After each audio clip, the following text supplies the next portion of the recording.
ਉਧਰ ਆਪਾਂ ਸਵੇਰੇ ਜਿਹਦਾ ਜ਼ਿਕਰ ਕੀਤਾ ਸੀਗਾ ਵੀ ਰੇਲ ਦੀ ਸਟ੍ਰਾਈਕ ਜਿਹੜੀ ਉਹ ਹੋ ਸਕਦੀ ਆ, ਉਸ ਦੇ ਚੱਲਦਿਆਂ ਐਮਟਰਕ ਨੇ ਆਪਣੇ ਜਿੰਨੀਆਂ ਵੀ ਲੌਂਗ ਹਾਲ ਰਾਊਟਸ ਹੈਗੇ ਆ, ਉਹਨਾਂ ਨੂੰ ਸਸਪੈਂਡ ਕਰ ਦਿੱਤਾ ਆ। ਫਰੇਟ ਰੇਲ ਸਟ੍ਰਾਈਕ ਦਾ ਖਤਰਾ ਜਿਹੜਾ ਆ ਉਹ ਬਣਿਆ ਪਿਆ ਆ। 2 ਜਿਹੜੀਆਂ ਯੂਨੀਅਨਸ ਆ, ਜਿਹੜੀਆਂ ਅੱਧੇ ਤੋਂ ਵੱਧ ਯੂਨੀਅਨ ਮੈਂਬਰਸ ਨੂੰ ਰਿਪਰੈਜ਼ੈਂਟ ਕਰਦੀਆਂ ਆ, ਉਹ ਆਪਣੇ ਗੱਲ ਦੇ ਉੱਤੇ ਜਿਹੜੇ ਇਸ ਟਾਈਮ ਅੜੇ ਨੇ।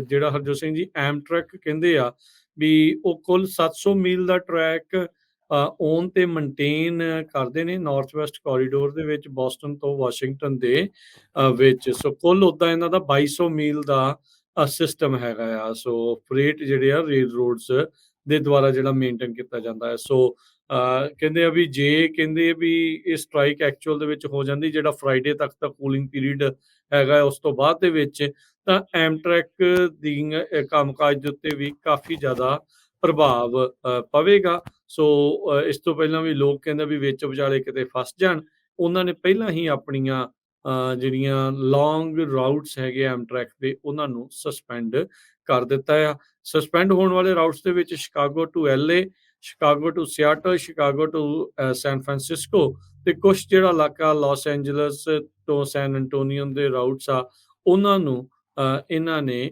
ਸਸਪੈਂਡ ਕੀਤਾ ਆ। ਅਗਲੀ ਖਬਰ ਫ੍ਰਿਜ਼ਨੋ ਕੈਲੀਫੋਰਨੀਆ ਤੋਂ ਆ ਰਹੀ ਹੈ, ਜਿੱਥੇ ਕਿ ਫ੍ਰਿਜ਼ਨੋ ਦੇ ਇੱਕ ਰਹਿ ਚੁੱਕੇ ਪ੍ਰਿੰਸੀਪਲ ਨੂੰ ਹੁਣ ਚਾਰਜ ਕੀਤਾ ਜਾ ਰਿਹਾ ਹੈ, ਕਿਉਂਕਿ ਇੱਕ ਵੀਡੀਓ ਆਈ ਸੀ ਜਿਹਦੇ ਵਿੱਚ ਆਟਿਸਟਿਕ ਸਟੂਡੈਂਟ, ਜਿਹੜੇ ਥੋੜੇ ਸਪੈਸ਼ਲ ਨੀਡ ਵਾਲੇ ਬੱਚੇ ਹੁੰਦੇ ਆ, ਉਹਨਾਂ ਨੂੰ ਉਹ ਇੱਕ ਬੱਚੇ ਨੂੰ ਧੱਕਾ ਦੇ ਕੇ ਥੱਲੇ ਮਾਰਦਾ ਹੈਗਾ ਆ। ਬ੍ਰਾਇਨ ਵੋਲਹਾਰਡ ਇਸ ਪ੍ਰਿੰਸੀਪਲ ਨੇ ਕੁਝ ਹਫ਼ਤੇ ਪਹਿਲਾਂ ਰਿਜ਼ਾਈਨ ਕਰਤਾ ਸੀ। 15 ਸਾਲ ਇਹ ਫ੍ਰਿਜ਼ਨੋ ਯੂਨੀਫਾਈਡ ਸਕੂਲ ਡਿਸਟ੍ਰਿਕਟ ਦੇ ਵਿੱਚ ਪ੍ਰਿੰਸੀਪਲ ਰਿਹਾ, ਤੇ ਜਦੋਂ ਵੀਡੀਓ ਆਈ ਸੀ ਬਾਹਰ, ਤੇ ਹੁਣ ਇਹ ਪਤਾ ਚੱਲ ਰਿਹਾ ਵੀ ਉਸ ਨੂੰ ਚਾਰਜ ਵੀ ਕੀਤਾ ਜਾ ਰਿਹਾ ਹੈਗਾ ਆ। ਫ੍ਰਿਜ਼ਨੋ ਯੂਨੀਫਾਈਡ ਸਕੂਲ ਡਿਸਟ੍ਰਿਕਟ ਦੇ ਜੋ ਹੈਡ ਹੈਗੇ ਆ, ਤੇ ਨਾਲ ਫ੍ਰਿਜ਼ਨੋ ਪੁਲਿਸ, ਉਹਨਾਂ ਨੇ ਕਿਹਾ ਵੀ ਅਸੀਂ ਇਹ ਟੀਚਰ ਨੂੰ ਚਾਰਜ ਕਰਾਂਗੇ, ਕਿਉਂਕਿ ਜੋ ਟੀਚਰ ਆ ਉਹਦੀ ਜੌਬ ਇਸ ਤਰ੍ਹਾਂ ਦੇ ਬੱਚਿਆਂ ਨੂੰ ਸੇਵ ਕਰਨ ਦੀ ਆ, ਨਾ ਕਿ ਉਹਨਾਂ ਨੂੰ ਜਿਹੜੀ ਆ ਥ੍ਰੈਟ ਕਰਨ ਦੀ ਜਾਂ ਧੱਕਾ ਮੁੱਕਾ ਮਾਰਨ ਦੀ। ਬ੍ਰਾਇਨ ਬੋਲਹਾਰਟ ਜੋ ਸਾਬਕਾ ਪ੍ਰਿੰਸੀਪਲ ਆ, ਉਹਨਾਂ ਨੇ ਆਪਣੀ ਪੋਜੀਸ਼ਨ ਤੋਂ, ਜਦੋਂ ਇਹ ਵੀਡੀਓ ਵਾਇਰਲ ਹੋਈ ਸੀ, ਉੱਥੋਂ ਰਿਜ਼ਾਈਨ ਕਰ ਦਿੱਤਾ ਸੀ। 15 ਸਾਲ Fresno unified school district as a teacher ਤੇ ਪ੍ਰਿੰਸੀਪਲ ਰਿਹਾ, ਤੇ ਹੁਣ ਉਹਨਾਂ ਦੀ ਜਿਹੜੀ ਅਰੇਂਜਮੈਂਟ ਆ ਉਹ ਸਤੰਬਰ 26 ਨੂੰ ਹੋਊਗੀ।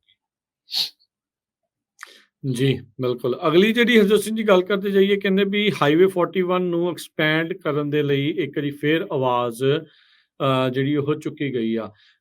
ਇੱਥੇ ਇੱਕ ਹੋਰ ਡੈਡਲੀ ਕ੍ਰੈਸ਼ ਹੋਇਆ ਆ, ਜਿਸ ਦੇ ਵਿੱਚ ਬੱਚਾ ਵੀ ਕਹਿੰਦੇ ਉਹ ਸ਼ਾਮਲ ਸੀਗਾ। ਇੱਕ ਔਰਤ ਜਿਹੜੀ ਵੈਨ ਚਲਾ ਰਹੀ ਸੀ, 3 ਚਿਲਡਰਨ ਪੈਸੰਜਰ ਸੀਗੇ ਜਿਨ੍ਹਾਂ ਦੇ ਇੰਜਰੀਜ਼ ਹੋਈਆਂ ਆ, ਤੇ ਇੱਕ ਦੀ ਜਿਹੜੀ ਉਹ ਮੌਤ ਹੋਈ ਆ। ਸੋ ਬਾਰ-ਬਾਰ ਤੁਸੀਂ ਵੀ ਪਹਿਲੋਂ ਕਈ ਵਾਰੀ ਜਿਹੜਾ ਉਹ ਦੱਸਿਆ ਵੀ ਹਾਈਵੇ 41 ਕਾਫੀ ਰਿਸਕੀ ਹਾਈਵੇ ਜਿਹੜਾ ਓਵਰਆਲ ਦੇਖਿਆ ਗਿਆ ਆ। ਸੋ ਹਾਈਵੇ 41 ਦੇ ਵਿੱਚ ਕਿਊਬੈਕ ਐਵੀਨਿਊ ਜਿਹੜਾ ਕੈਟਲਮੈਨ ਸਿਟੀ ਦੇ ਨਜ਼ਦੀਕ ਆ, ਉੱਥੇ ਇਹ ਦਰਦਨਾਕ ਹਾਦਸਾ ਜਿਹੜਾ ਉਹ ਵਾਪਰਿਆ। ਇੱਕ ਬੱਚਾ ਥਾਂ ਹੀ ਜਿਹੜਾ ਆ ਉਸ ਦੀ ਮੌਤ ਹੋ ਗਈ ਆ। ਸੋ ਹੈਡ ਔਨ ਕੋਲੀਜਨ ਵੈਨ ਦੇ ਨਾਲ ਜਿਹੜਾ ਉਹ ਹੋਇਆ। ਇੱਕ ਚਿੱਟੇ ਰੰਗ ਦੀ ਸਡਾਨ ਉਹ ਕਈ ਵਹੀਕਲਸ ਨੂੰ ਓਵਰਟੇਕ ਕਰਨ ਦੀ ਕੋਸ਼ਿਸ਼ ਕਰ ਰਹੀ ਸੀ।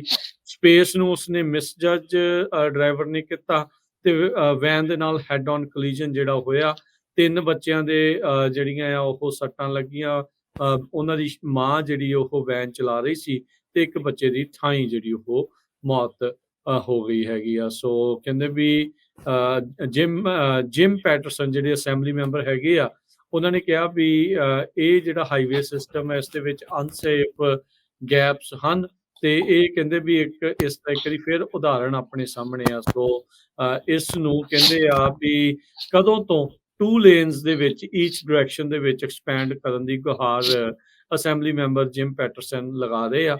ਸੋ ਕਹਿੰਦੇ ਵੀ ਹੁਣ ਦੇਖੋ ਕੀ ਜਿਹੜਾ ਆ ਉਹ ਇਸ ਦੇ ਵਿੱਚ ਬਣੂਗਾ, ਪਰ ਕਹਿੰਦੇ ਵੀ ਇਸ ਦੇ ਉੱਤੇ ਕਾਫੀ ਖਤਰਨਾਕ ਐਕਸੀਡੈਂਟ ਵਾਪਰਦੇ ਰਹਿੰਦੇ ਨੇ।